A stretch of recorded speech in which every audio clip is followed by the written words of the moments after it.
Hey dear, if you've ever looked in the mirror and thought, I'm not just good enough, or you found yourself shrinking back instead of stepping up, today's episode is for you.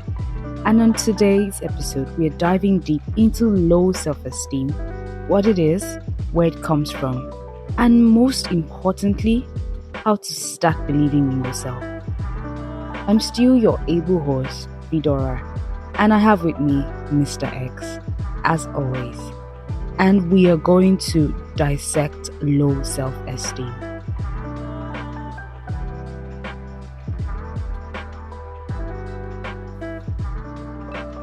You know, that nagging voice that tells you you're not smart enough, you're not pretty enough, you're not worthy enough, it can be really crippling, especially as a young adult, trying to find your way in the world. But the truth is, there is a way out, and we're going to talk about how your childhood experiences, especially those with our parents, can shape our self-image. And we'll also be sharing tips on how to build your confidence and give you that life that you deserve. So let's dive in.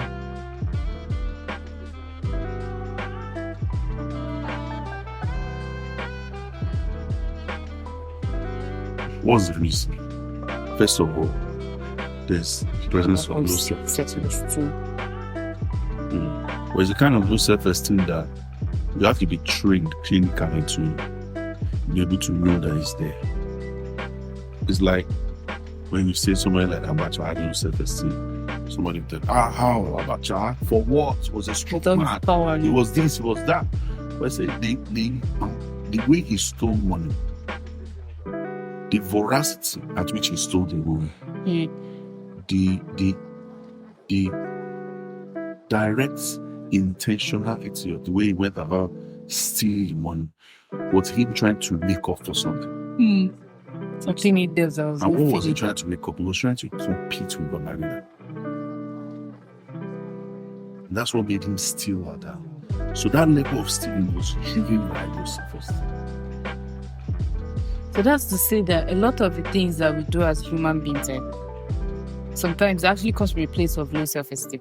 And then we think that, we are dreaming or no. It's not. No, look at something like narcissism. A beautiful work of creation. Please tell me why she needs to go and do this. Because she felt she was not enough. That's the reason. She felt she was not enough. Let me tell you something. When I was in university, I was attacked over and over again because of my nose. Because of your nose? Yes. They said at the time that I had a big nose. But I don't know. But they said I had a big nose. So there was I never one guy. It took long. What's his name? I remember he had a Calabar name. He was the one that used to pick on me very seriously. I remember his name. He used to pick on me seriously. He said, bottom nose. Bottom big nose. Understand? No matter what. He turned it into a song. Then turned it one great song. I remember his name. Calabar guy. I'm trying to do something next time. The bottom big nose. Fuck.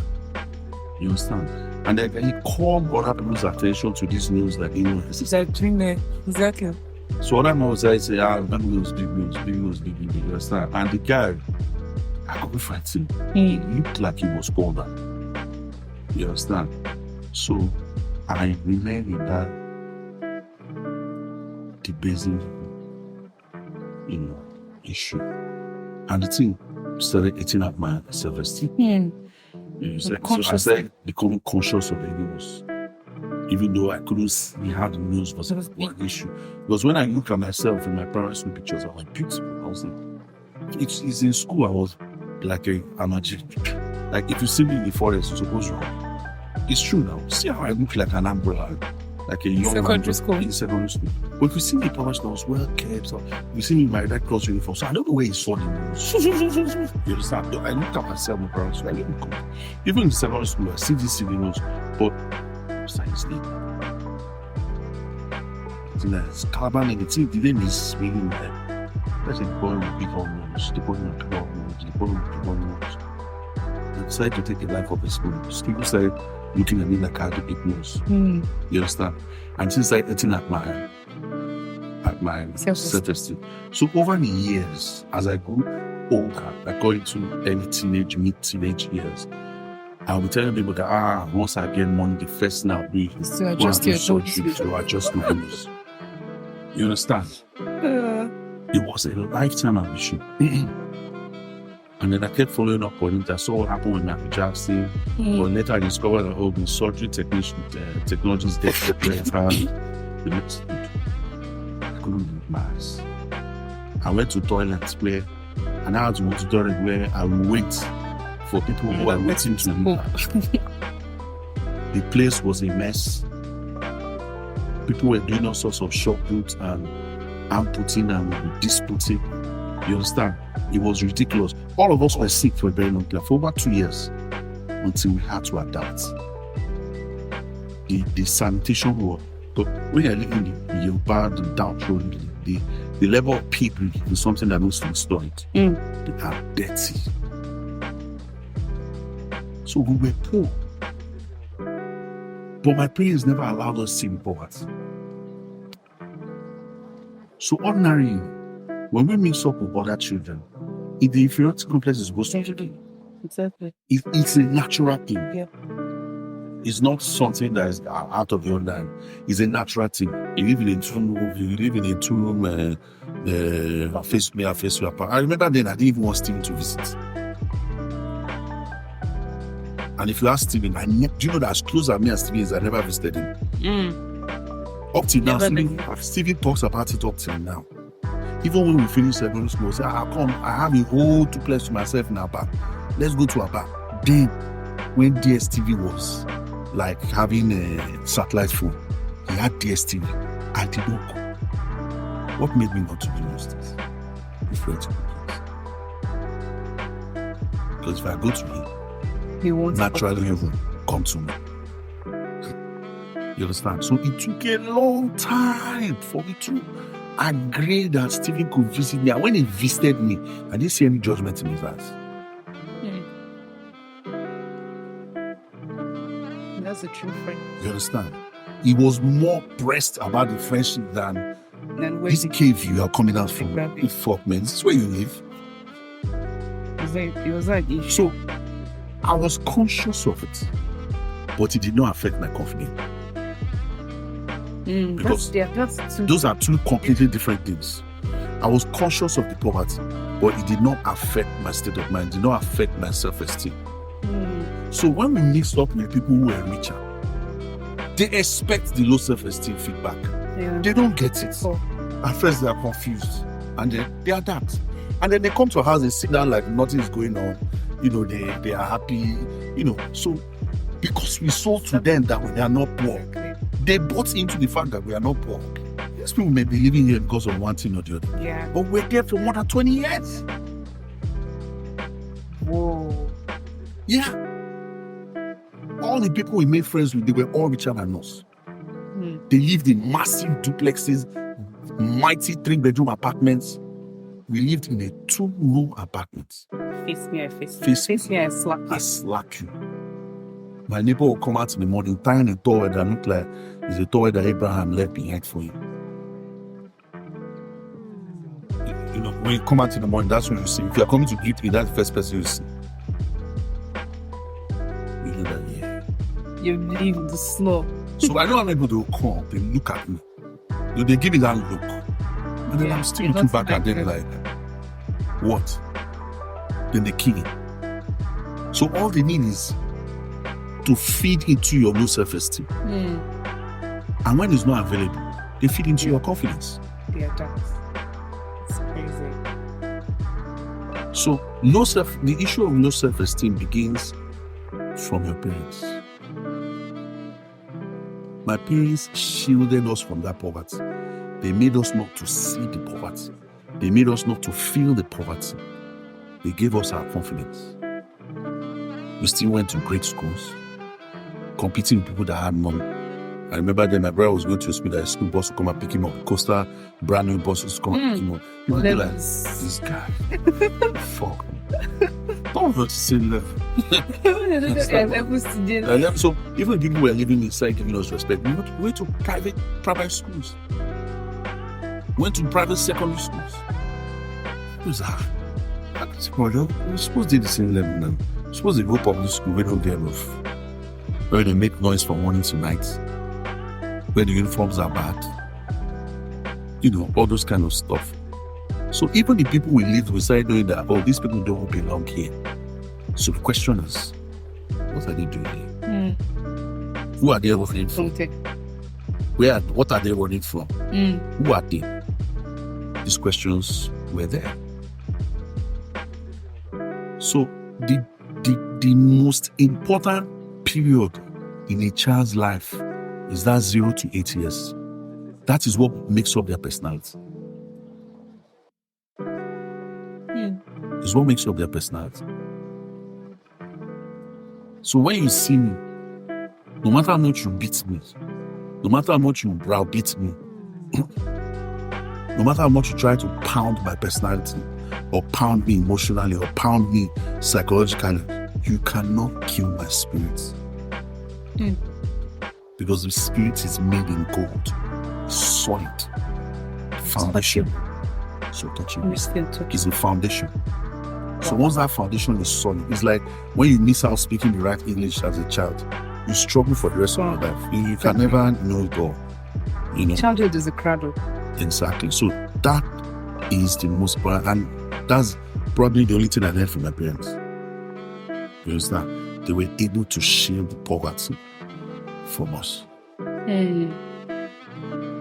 Well, you just make me see a bigger picture to this thing, and you know, and I start to imagine that people who have low self-esteem, even as adults, it's not because of probably springing from their past and their parents not being able to shield them from certain forces, you know, just like you just portrayed now. Your parents cannot give you what they have.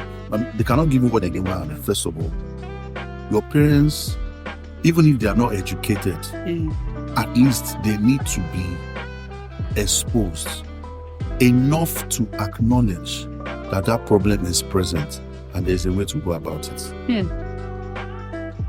Wow. Because we still have educated illiterates in Nigeria. Absolutely.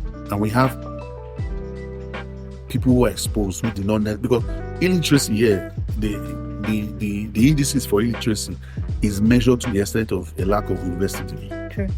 But that's not how to measure that's not how to measure illiteracy. Yeah. You understand? So there are a lot of people that only have the school stats that are a lot more put together, a lot more exposed, a lot more educated than those that have first degree. Sure. So at the end of the day, we're wondering, what is this quality of education in Nigeria that we're all striving for, that we're all killing ourselves for? That's why it's as useless as anything you can ever imagine.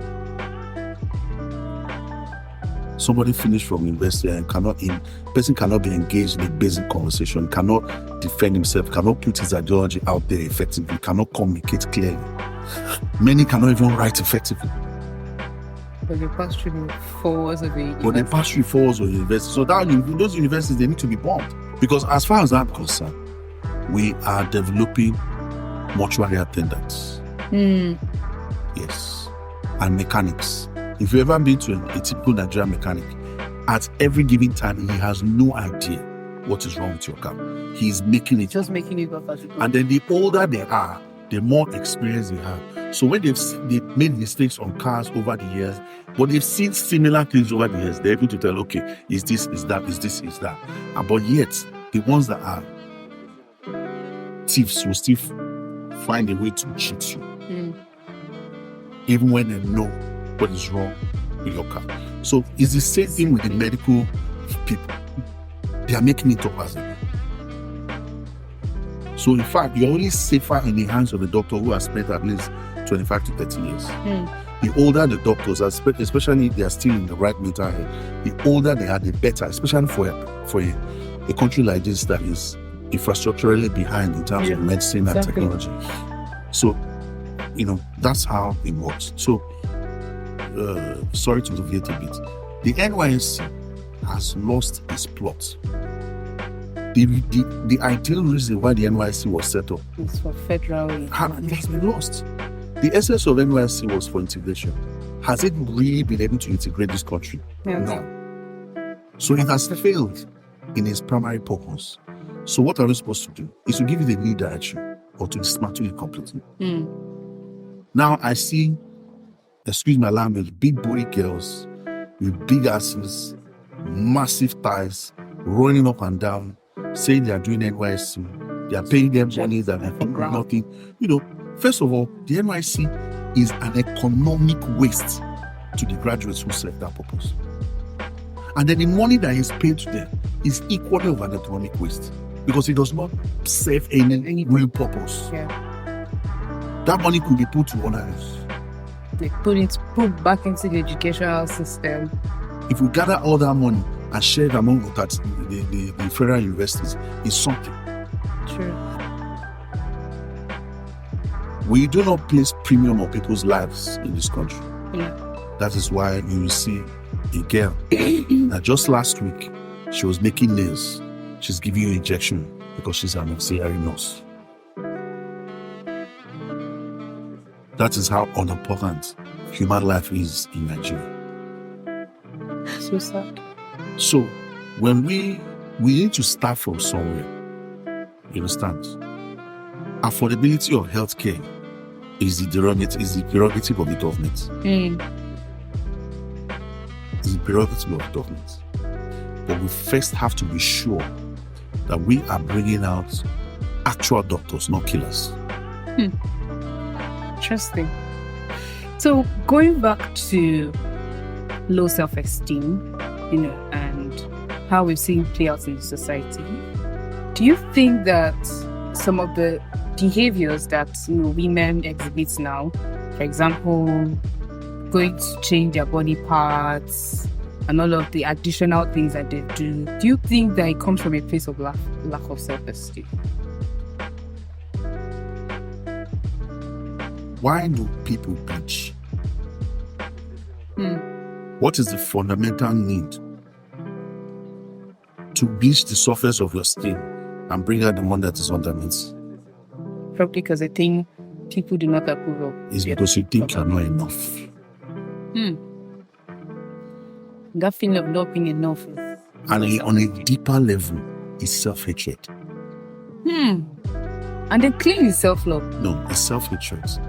That's a misinterpretation of emotional projection. It's self-hatred. When you go to foreign countries, you see a lot of black men who have been able to escape the tight rope that have been put around the neck of the young black men in the country and have been able to make something of themselves. You expect them to pick a black sister and get married to. What do? They go and pick a foreigner. They go and pick a Chinese.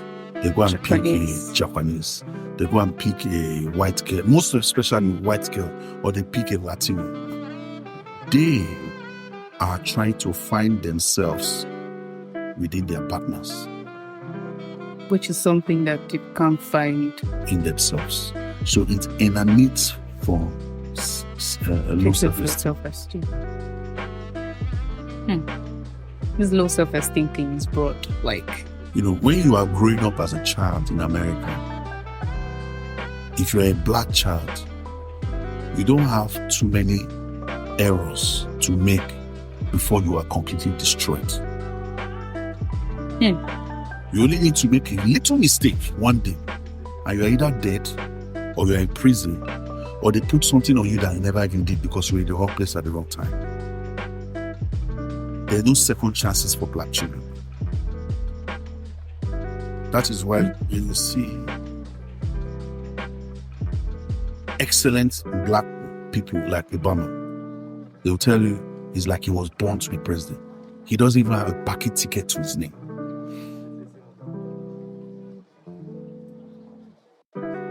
You understand? Because these people were browbeaten and they were hounded into understanding that the system is rigged against their skin. And so they must rise above the normal to be able to escape that rope that is already in their necks. So that is to say that, I don't know how to put it well. Let me finish. Okay.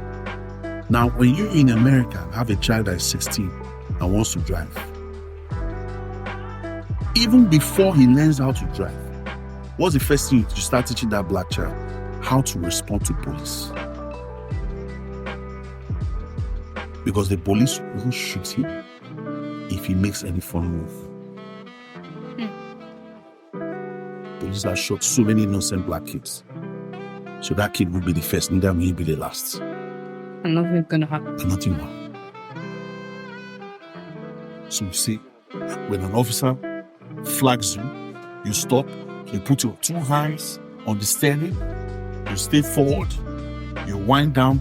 When he asks you to wind down, you talk only when he asks you to talk. And if he asks you for your particulars, you take permission and to ask before you can lift your hand from the steering.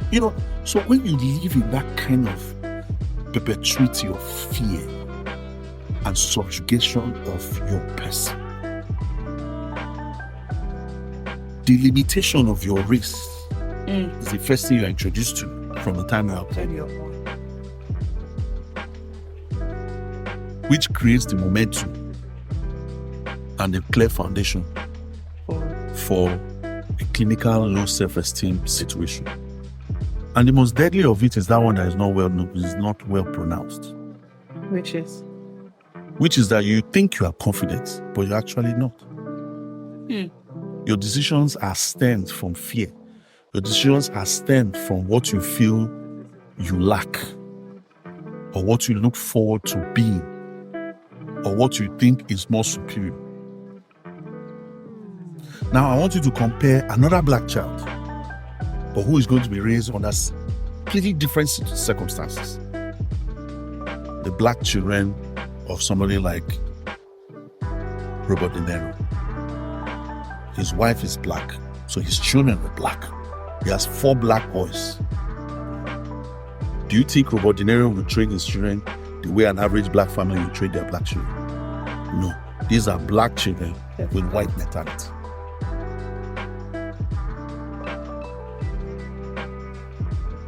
So the first thing that makes a way for them is when they call their name.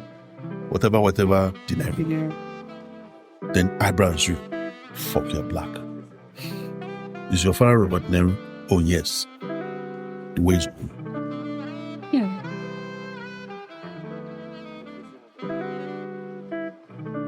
So, low self-esteem, in the context of which we speak, when you make an intentional decision to change or adjust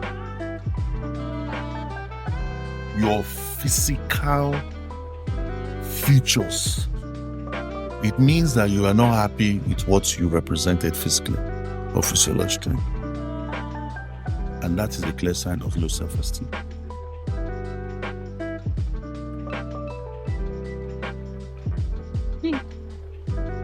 So that is to say that as black people, the odds are really against us from birth. When you look at situations in the States, in places with high racism, and it's very peculiar to the country. Now, you would say, if you are not well informed, you would say, oh, what the black person suffered in South Africa is equally what the black person suffered in America. Right. But it's not the same. And it's only when you try to make it look the same that the clash of cultures will extract you for punishment. Look at that silly girl, the South African artist. When she went to America, she said, I'm a person of color. America caught fire. Yeah. Because color is associated with slavery. And she did not take that into cognizance before making that statement in the States. Back off. So immediately she said that, she isolated herself from her primary fan base, which is the blacks. Yeah. Because she didn't know better. She didn't know better. And her people did not inform her. This low self-esteem thing is deeper than I. It's very deep. It's not. It's deeper than I imagined. It's very, very deep. Because from everything you've said now, it seems like the origin of low self-esteem doesn't even start from Experiences. It doesn't start from your No, it experience. doesn't start from experiences. It has claws and fans in your past, in your upbringing, in the way your parents too were trained. Where they raised you, how they raised you, the schools you attended, your experiences, your interactions with your teachers, all these things matter. The kind of people you interact Kind of with. people you interacted with, how they rubbed off on you, how you rubbed off on them. All these things, they matter. And if you're able to put all of these things in check, then you can boldly beat your chest and say, my self-esteem is healthy. My self-esteem is not healthy. Never seems. It's a thin line. So, you may not necessarily know what your psychological situation is until certain issues come up. Does that mean that as individuals, we always need to assess our psychological state? Constantly. Without that, we cannot perform at optimum. So how do you examine your psychological state? By talking to a shrink every now and then. Really? Yes. How about in this country like Nigeria where seeing a shrink is like That's what I'm trying telling to reach God? That's what I'm telling you, guys. A lot of times, you cannot give what you do not have. And that's why it's a very low percentage, a very small statistic of people who are civilized, sophisticated, and educated. And these three variables have nothing to do with how much money or how much money they have or don't have. You understand what I'm saying? It's like a man knowing that he shouldn't stretch out his hand to shake a woman when he meets to her. It's wrong. Many men do not know this. Don't shake a woman. It's the woman that stretches out her hand if she wants to shake you. And if you stretch out your hand, it's the woman's prerogative to take the hand or reject it. I'm giving you an instance. So, going to a shrink is very important. In big organizations, competitive organizations, they have shrinks in the HR department. And the job of those shrinks is to keep everybody working at an optimal level consistently without any dips. Because when people go through some psychological issues, they're not at their best. They're not at their best. And you notice it all the time and you push them out of it. The same thing with sports. They have sports psychologists. People who speak to them before they go into major tournaments. I told you about my friend, Stephen. He was talking to me at some point last year. I didn't recognize him. Why? Because America has beat him into submission. Yeah. This was a guy whose father did very well for himself. He lived very well. He was doing very well. He even did his master's in Japan. He was a lawyer. Even the women look at you like you're not a human being. Because even before they ask you, are you a human being? They will ask you, do you have papers? It's crazy. And then when you don't have papers, and then when you don't have papers, they assume very quickly that you want to use them for their papers. Yeah. So that reduces you So And then then- this is a situation now. I'm trying to pull out someone from a point of high self-esteem to a point of low self-esteem. Yes, This so person didn't have that. he didn't have that But situation this, going on. this experience now is trying to bring out. It gradually ate at him. That's what erosion does. Mm. You don't notice it until one day there's a huge calling. Mm. So by the time I started talking to Stephen was no longer the Stephen I used to know. Stephen was a different Stephen.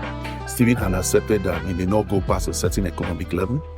Stephen had accepted that his place that in the slave master situation, master is good to me. First, master give me food to eat, place to stay. So he was talking in that direction. And when I heard him talking in that direction, I called his attention. I said, Stephen, have you forgotten who you are? And it was like a wake-up call for him. Have you forgotten who you are? It's reminding of who he really To was. remind him of who he was. And nearly I reminded him. He started kicking the pieces of his life for me. So that means that this low self-esteem can actually hit anybody at any point in their life. It's like erosion, like I said. Anywhere that is eroded used to be a clear landmass. And then suddenly the air, the water, Everything just. the heat starts to eat at it gradually. If you ask anybody, how did this whole happen? They don't know. It just one day they just saw the hole. Because erosion is a gradual process. Yeah. And that's how low self-esteem attacks a human being. It's like erosion. It's gradual. It erodes at your person. It chops at your person until there's a hole. So how can one, should I say, protect themselves, or what can one do to surpass this low self-esteem situation? Well, I'm not a psychologist. Let me make that very clear. But I would say, in my experience, I would say the Bible says that iron sharpeneth iron. So, in order to stay competitive, you have to be competitive at all times. That's what it is. You have to never, ever feel that you have arrived in any given situation. There's always more. You can always be better. You can always exceed expectations. You must always push yourself. So that takes a lot. I told you, I explained a career to you recently that I don't want to mention his name. He's a musician, Yoruba musician, very big musician. We had high hopes for him. You understand? And then suddenly, he disappeared. Now, unlike other Afrobeat artists, where the greater population of our Afrobeat artists, they cannot sing. This guy is an exceptional singer with a unique voice. Now, what happened to him? And I keep explaining to people, there are two kinds of hunger. There's a hunger of the stomach, and there's a hunger of ambition. Now, when you see a young man who saw people growing around him and who never gave himself a chance, and just say, God, the only problem he has in his life is he doesn't know how he will survive the next day. He doesn't know how he will pay his own rent. He doesn't know how he's going to feed. He doesn't know how he's going to even raise a family. But first, how does he survive? How does he put food in his stomach, even if it's once a day, every day of his life? When he suddenly has found himself in abundance, because he never had a vision that was beyond the vision of sustaining his stomach, beyond the vision of surviving, he stops in his tracks. In his mind, he is locked up in that prison. It's like a loop. You keep going around and arriving at the same station where you started. So that artist is in his own prison, made by himself. And only somebody who is paying very close attention can unlock you. Because everyone has something, inside of them. So that was his situation in that matter.